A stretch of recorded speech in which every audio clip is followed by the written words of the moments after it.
Fellow Ghanaians, good evening. I wish all of you a happy and prosperous new year. We have to be thankful to Almighty God for seeing us through 2020, undoubtedly one of the most eventful years in the history of mankind. I'm sure that many, at the stroke of midnight on 31st December, were happy to see the back of 2020, the global pandemic of COVID-19 being the main reason. Unfortunately, COVID-19 is still with us, and that is why I've come into your homes for the 21st time to provide you with further updates on the decisions taken by government to try and bring our lives safely back to normal and achieve our ultimate goal of zero active cases. Since the announcement on Wednesday, 11th March 2020, of the first set of restrictions to help win the fight against the virus, several others have been imposed by government to this end. Measures, including the temporary partial lockdown of the Greater Accra Metropolitan Area, Tema, Kaswa, and the Greater Kumasi Metropolitan Area and contiguous districts, the closure of our schools, the adherence to enhanced hygiene, social distancing, and mask-wearing protocols, the ban on public gatherings, and the closure of our schools and our borders impose considerable difficulties on all of us. A number of these restrictions have since been eased, and others still in force. As of 1st January, the number of active cases in Ghana stands at 879 cases, with 53,005 recoveries, 18 severely ill, but no critical cases. We've conducted 674,812 tests, with 55,220 positive cases detected. There have sadly been 336 deaths. This is a relatively welcome picture when regard is paid to the data from other countries, especially also at a time when many parts of the world are having to grapple with the second wave of infections and the new variant of the virus, which is said to be more transmissible than the original version.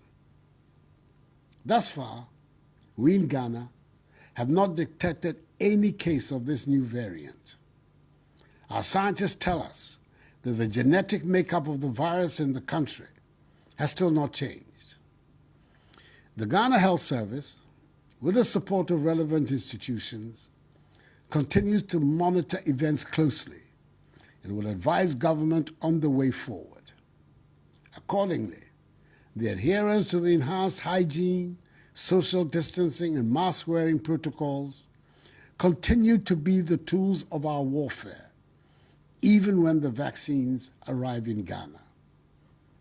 By observing these protocols strictly, we're also making sure that the imposition of crippling restrictions and lockdowns do not become options for government.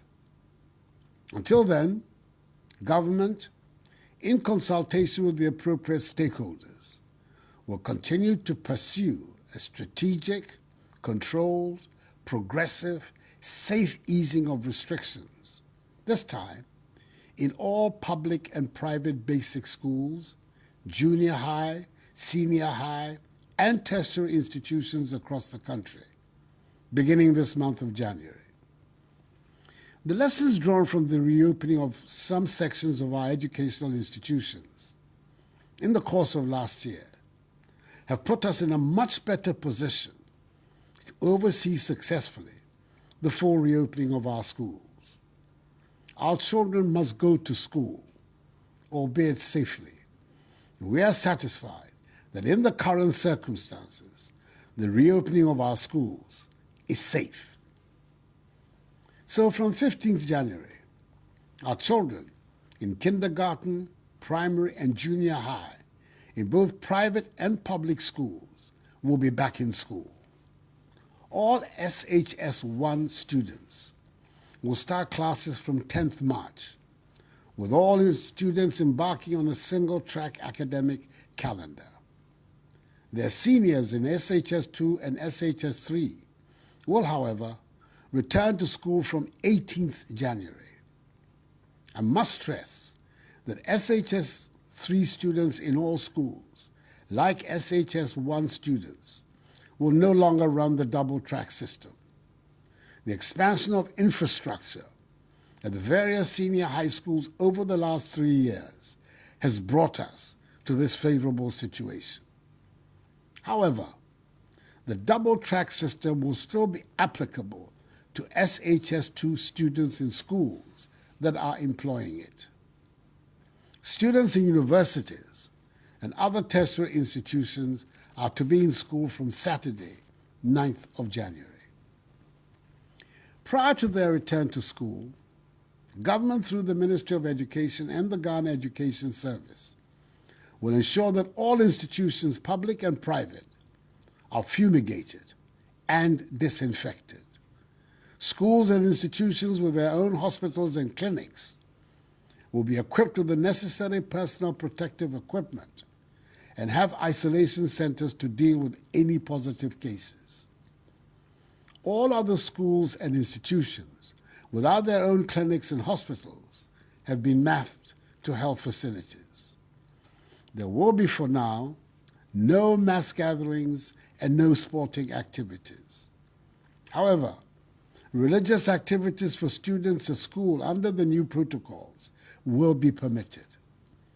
Social distancing and the wearing of face masks must become the norm in our schools. The requisite provisions have been made to ensure the students at all levels of the education ladder receive the minimum number of contact hours upon their return to school. To facilitate the safety of students, government through the Ministry of Education will provide face masks, Veronica buckets, hand sanitizers, liquid soap, rolls of tissue paper, and thermometer guns for the safe reopening of the schools. The Ministry of Information, the Ministry of Education, the Ghana Health Service, and the Ghana Education Service will, from Monday, 4th January, commence a series of sensitization campaigns to help prepare, inform, and educate guardians, students, and the public on further modalities associated with the reopenings. I want to use this address to assure all parents and guardians the government is determined to protect the lives of all students, teachers, and non-teaching staff who will be returning to school from tomorrow. It bears repeating that every one of them must adhere strictly to the protocols to protect themselves and others. Fellow Ghanaians, it has been well established that the very first cases of COVID-19 in Ghana were imported into our shores. Limiting importation of cases has thus been one of our main objectives since the outbreak of the disease in the country. We in Ghana have always been concerned about variant strains of the virus coming into the country. That is why when we opened our international airport on 1st September, we introduced one of the strictest testing regimes in the world, a 2-tier testing system, which indicated that all passengers arriving at Kotoka must be in possession of a negative PCR test result upon their arrival in Ghana, a test which should have been conducted not more than 72 hours before the scheduled departure from the country of origin. In addition to this, all passengers were to be subjected to a mandatory COVID test. As of 1st January 2021, a total of 712 positive cases out of 118,278 tests conducted have been recorded among international arrivals at the Kotoka International Airport. Indeed, the month of December alone recorded 387 cases.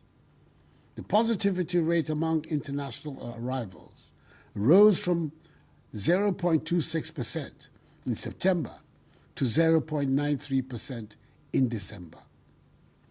These developments call for strengthening of the existing protocols to prevent the spread of the disease in Ghana in light of the new variant of the virus. Therefore, the following measures will be implemented in addition to existing guidelines on international travel for COVID-19 in Ghana. 1. All arriving passengers who test positive COVID-19, asymptomatic or not, will undergo mandatory isolation and treatment at a designated health facility or isolation center. The isolation will be for a period of 7 days at the cost of government. However, the final discharge of cases will be based on existing case management guidelines and protocols. 2. All passengers who are in isolation will undergo a repeat COVID-19 test within 24 hours of arrival, with the cost also borne by government. This test will also include genomic sequencing for COVID-19. And 3, all passengers who test negative for COVID-19 will be required to adhere continuously to COVID-19 safety protocols and will receive regular information on COVID-19 within 5 days of arrival in Ghana.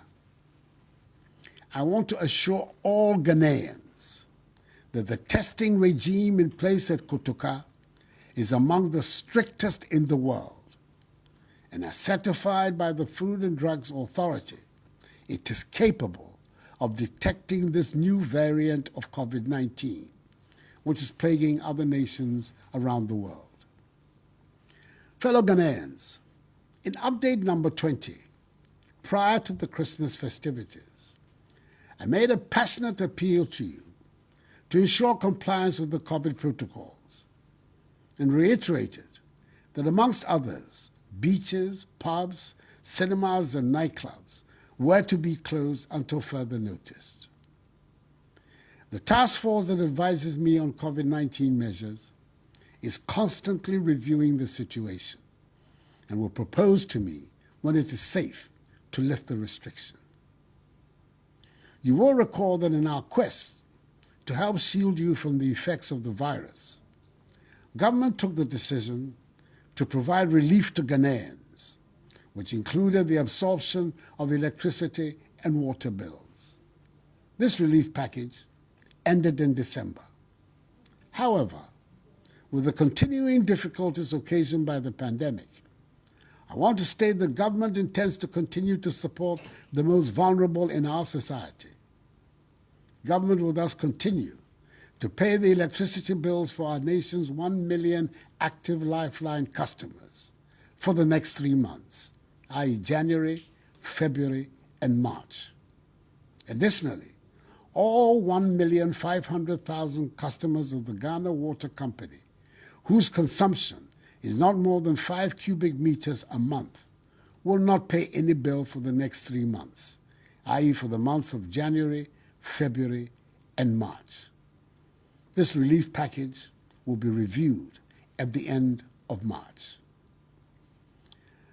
Fellow Ghanaians, it has been over 9 months since we all made adjustments to many aspects of our lives and daily routines. It has not been an easy task, I know. However, we have done so to protect our lives, the lives of our loved ones, and the lives of our heroic health workers who continue to care for those affected by the virus and the sick in general. With Ghana set to procure her first consignment of the COVID-19 vaccines within the first half of this year, there is light at the end of the tunnel. But we are not yet out of the woods. So let us all continue down the path of strict adherence to the protocols. There is nothing beyond us. The Ghanaian people who were the first in sub-Saharan Africa to gain our freedom from colonial rule. We can do it. Enuanom, bosomi, yɛma schoolfoɔ nyinaa bɛkɔ school. Ɛsɛ yɛn nyinaa yɛhu sɛ, ɔman no kɔ so gyina yɛn adesua so. Mabaa no yɛ nhyehyɛeɛ a ɛbɛbɔ mmɔfra no nyinaa ho ban. Nti awofoɔ, mo yam nhyehyɛ mo. Ɛfiri sɛ ɔman Ghana kɔ so ehia sɛ mmɔfra no nyinaa ɛbɛsua adeɛ. Anyamime, kɛgye nyumɛ, wɔbiyɛ baya school. Ɛsane wɔfɛ wɔnaakɛ, wɔman no yɛ a dumɔni kasɛm wɔ no. Wɔtɛ gbagyia no, ni baa bo gbɛkɛ biae. No ɛwɔ follow it. Yɛka nyɛ musu ahyanye. Ɛgya akɛ Ghana no yɛ a hia gbɛkɛ bi yɛ akasɛni. It has been my responsibility to come to your homes with these updates on 21 occasions. And certainly, it has been an honor and an absolute privilege to have served you as your president these past 4 years. I look forward to delivering on the mandate you have entrusted to me and my government for the next 4 years. And together, we shall defeat COVID and steer this beloved country of ours back onto the path of progress and prosperity. This too shall pass, for the battle is still the Lord's. May God bless us all in our homeland, Ghana, and make her great and strong. I thank you for your attention, and have a good night.